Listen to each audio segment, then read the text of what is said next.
Back for more. I thought I was going to make one 20-minute video. Turns out I'm going to make several.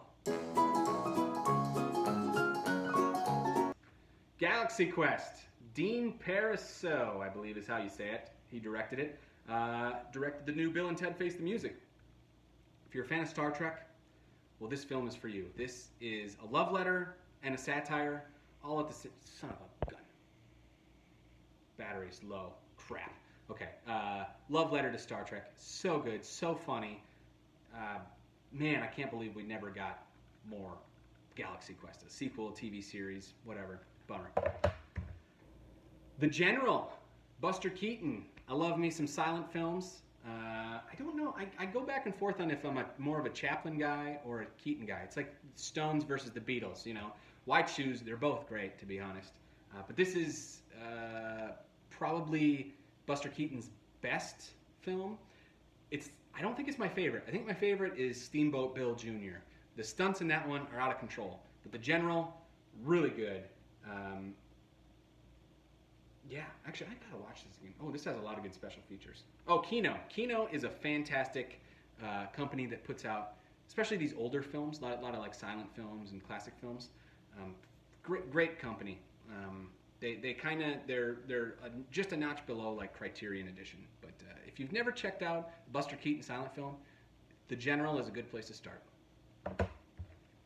Not really sure why I own this. Gladiator. Best Picture, 2000, directed by Ridley Scott. It's okay. Here's the thing. I'm kind of a sucker for Oscar Best Picture stuff, and I kind of hope to one day own all the Best Pictures. Why? I don't know. They're not all great, and I don't believe the Academy Awards are any sort of indication on the true quality of a film. I've always said there's only one award that matters in life, and that is the test of time, because that's the only one that isn't decided by some, you know, academy of snobby film people, you know. It's the one that, the test of time, man. It's what people decide is the films that are going to last. So anyway, Gladiator. Some people like it. I mean, it's okay, but not my favorite. The Godfather, the Coppola restoration. So this is Godfather 1, 2, and 3. Does this have... I know they did a cut of the film where it puts everything in chronological order. I don't know if it's on here, but Godfather films, you can't go wrong with. 1 and 2. I'm more of a fan of the first one, because I love me some Brando. A lot of people love the second one. I love the second one too. The third one, you know, if I'm gonna... I can't just buy 2. I gotta get the whole trilogy. This is one I still haven't watched. I've owned it for about 5 years. Gone with the Wind. Best Picture, 1939. Fun fact about Gone with the Wind. Directed by Victor Fleming, right? Yes, Victor Fleming, who also directed, in the same year, 1939, The Wizard of Oz. Can you believe it? Directed Gone with the Wind and The Wizard of Oz in the same year. That is a heck of a year. And speaking of 1939, the reason I bought this particular version of the film, which is the Scarlet Edition, is it comes with a documentary called Warner Brothers Home Entertainment Presents 1939, Hollywood's Greatest Year. So 1939, if you're a film buff, was a huge year in film. And this documentary kind of goes through the hits, the highs, the lows, everything, all the innovations that took place in 1939. It's a fantastic documentary. That's why I bought this. I still haven't watched Gone with the Wind. I feel bad about it. I really got to watch it. Yeah. There's also some other stuff on there, but... Grindhouse. So this is another Tarantino-Rodriguez collaboration. This is a little bit more hit and miss for me. I think it's a great idea. I think it's really fun what they were trying to do, but it's not completely successful. I think Death Proof is awesome. That car chase, I don't care what you say, is the best car chase put on film. Just with the stunts with Zoe Bell doing the ship's mast thing. That car chase alone is worth the price of admission for this film. The rest of it is, it's okay. But Death Proof is also probably Tarantino's worst film, if that makes any sense. But that car chase is like the best car chase ever put on film. Get out of here, Bullet and French Connection and To Live and Die in L.A. Death Proof. Here's another top 10 for me. This might even be top 5. Groundhog Day. And it's definitely in the top 3 of worst Blu-ray covers ever. I hate this cover. Most Blu-ray covers suck. Just covers in general, gosh, they really blow. But this one really takes the cake. That being said, one of the best films ever made. Another great screenplay, if you've never read it. And yeah, my favorite Bill Murray film.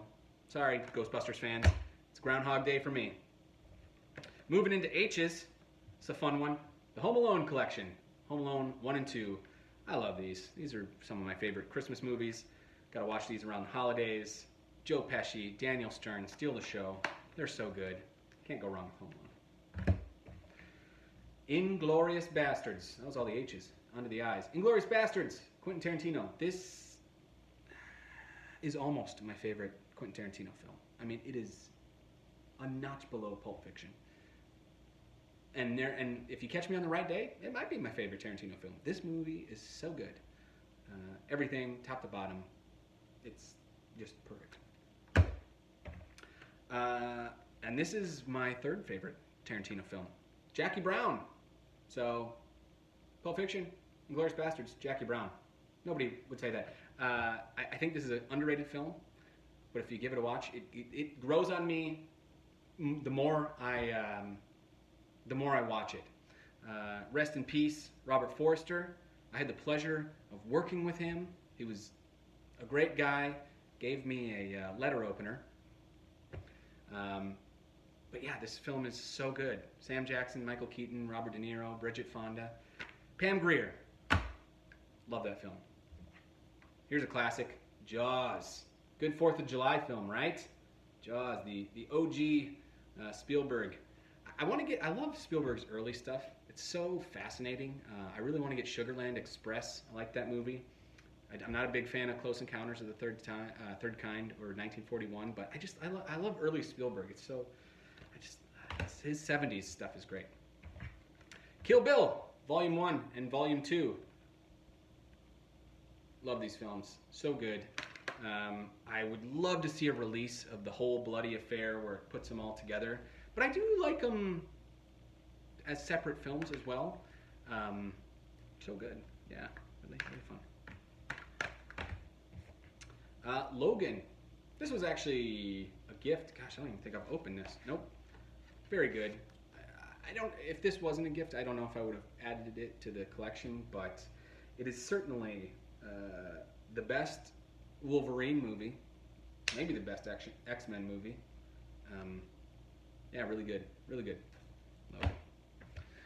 Lolita. Stanley Kubrick. Again, love me some Kubrick. I've never seen this all the way through, and the reason is I own all of Kubrick's films, and because he's one of my favorite directors, this is kind of the last of his big films I haven't seen, and I feel like I've been putting it off on purpose because once I watch it, I don't have any new Stanley Kubrick films to watch, any of the big ones, you know what I mean? So it's kind of a I don't know if it's like a Schrodinger's cat situation. You know, as long as the box is shut, I don't know if there's a cat in there or there's not a cat, but it's the same thing. Like, I kind of don't want to, I always like having something to look forward to. Is that weird? Is that totally weird? I should just watch it, right? Whatever, I don't know. Mad Max, Fury Road. One of the best action films of the last 10 years. Probably the best action film of the last 10 years, to be honest. Troubled production, a lot of fighting between Charlize Theron and Tom Hardy. Supposedly, allegedly, I don't know. But man, I'll tell you, sometimes when there's some friction between co-stars, it really makes a fantastic film. I mean, look at What About Bob? That's another great example. Bill Murray and Richard Dreyfuss hated each other. Love that film. Batman Forever, Jim Carrey, Tommy Lee Jones, hated each other. Horrible film. You know, it's not always winners. That's not what I'm saying. I'm not saying it always works. You know, yeah. The Mist, Stephen King. I'm a huge Stephen King fan. Love Stephen King. Doesn't have the greatest track record with his books being adapted, but this is Frank Darabont, man. That guy gets Stephen King. Shawshank, Green Mile, The Mist, all phenomenal adaptations. But I really like The Mist. This one is great. It has the, not that you would see it from there, but it has the black and white version, which is what he originally intended. I can go either or, doesn't really bother me, but I like that I have that option. I have watched both, but what a great film. Horrific ending to a film. Different, it's actually, it follows, I've read the novella as well.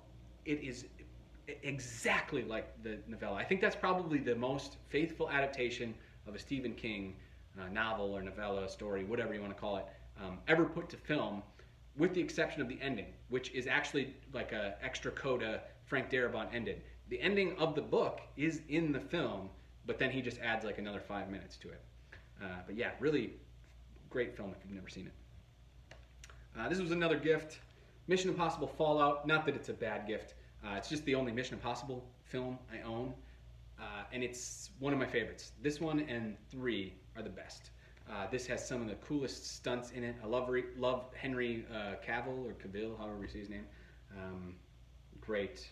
Wow, just, wow. Yeah, this movie top to bottom, great. The Mission Impossible franchise, who would have thunk that it would become as enduring as it is? You know, the first one is good, but is not a big action-y movie, and then the second one sucks. I'm like, sorry, John Woo, that one just is not good at all.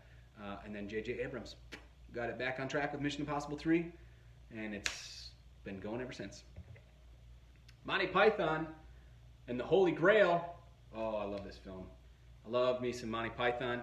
I think I used to have Life of Brian, but I got rid of it because there's a better edition out there. So I'm trying to get that edition, and there's probably a better one of this, but I kept this for whatever reason. Really, really funny. Gotta love me some Monty Python. All 3 of their films, Holy Grail, Life of Brian, Meaning of Life, love them. Mr. Peabody and Sherman. You know why I own this? Because Layla's in it, if you've never seen it. She's the Wayback Machine. Yeah, that was a whirlwind, man, when she was doing that. Very cool. We went to the premiere of it. Got to walk the red carpet. It's the only time I've ever got to walk the red carpet. I was very nervous and excited. Yeah, great times. But the movie is really fun. If you've never seen it, I'm a little biased, sue me, but you should check it out whenever you get a chance. Where are we at? Okay. Mrs. Doubtfire, one of my favorite Robin Williams films. Probably my favorite of his comedies, which if you look at Robin Williams' filmography,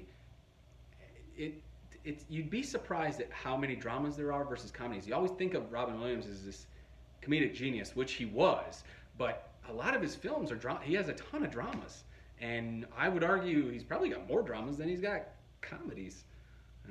He was definitely more successful in drama and won an Oscar for Good Will Hunting, but Mrs. Doubtfire, man, oh, so many great moments in this. I love it.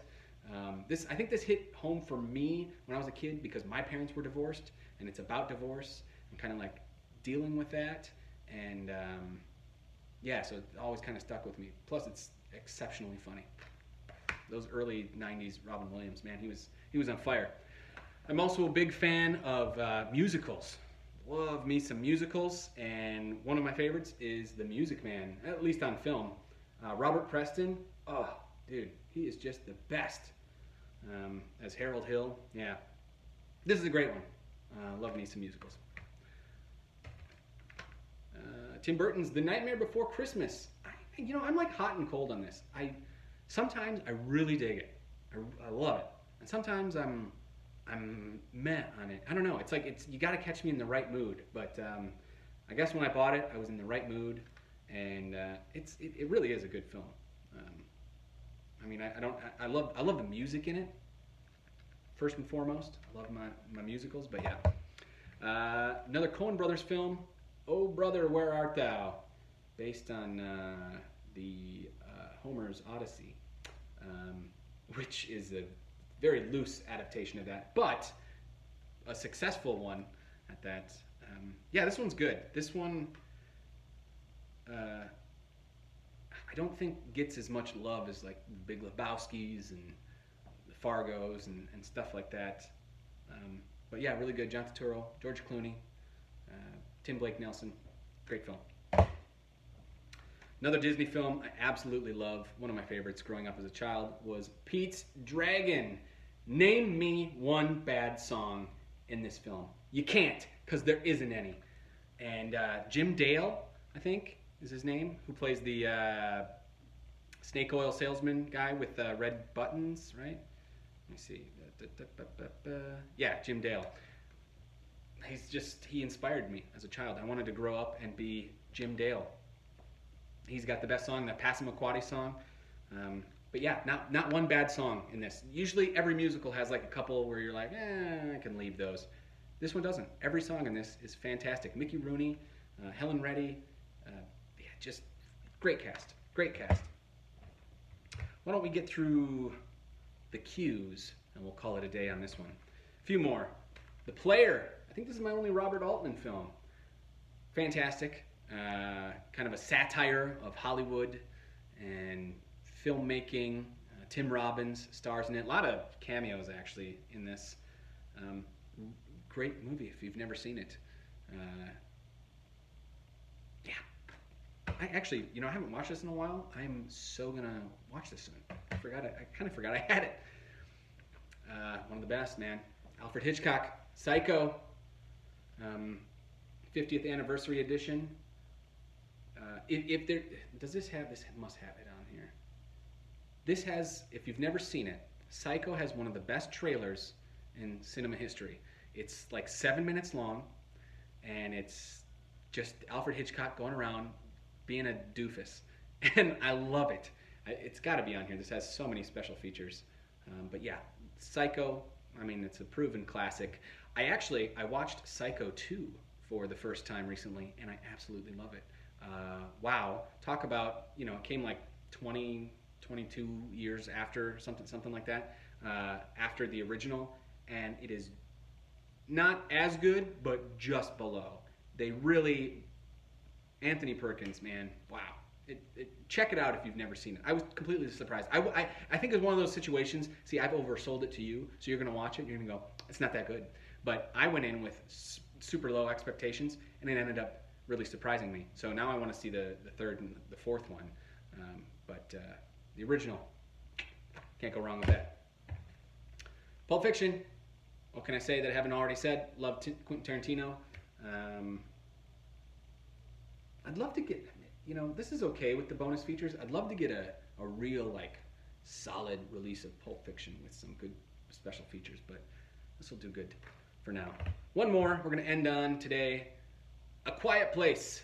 This was another gift, but fantastic film. I love John Krasinski. Who doesn't love John Krasinski? He's great. Wrote and directed this film, right? Maybe he did. Oh yeah, he did help write this. Okay. Great horror film. They were supposed to, the sequel was supposed to come out this year, and it got canceled because of COVID right at the start. So looking forward to seeing that. This is really good, really good. That's where I'm going to leave it today. Gosh, so many Blu-rays. Oh my goodness. You guys like this? What do you think? Leave some comments below or something. I don't know. Blu-rays.